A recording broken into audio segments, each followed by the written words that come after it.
spinach শাক দিয়া কাঁচামরিচ দিয়া সুন্দর হইরা নাই সইরা বেরির মাংসরে দেখো কত অলরেডি কুক করে লিছি 100% একবারে কুক করে লাইছি আর 1 কাপ পরিমাণে পানি আট করছি জুলের লাগিয়ে কি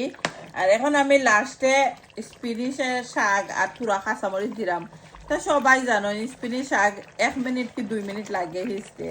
এরপরে আর কোনো শিরা উড়া আট করতাম না একই আমরা সিলেটি বাসায় হইলিলাম কি শিরা আসলে জুলের কথা হইলাম কি এক্সট্রা কোনো পানি আর ধরতাম নাই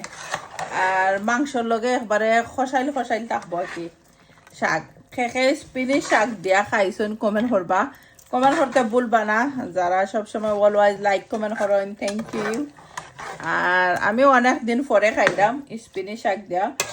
বাক্কা লম্বা টাইম হয়ে গেছে খাইছে না তো বেবি স্পিনিশ আনছিলাম সেন্স বাড়ি থেকে দেখতেও পাররা মিক্স করার লগে লগে স্পিনিশ একবারে কুক হয়ে গেছে কি এটা বেশি লম্বা টাইম অলরেডি হয়েছি আমি লাগে না বা যারা বেরি মাংস দিয়া খাইছো না ট্রাই করবা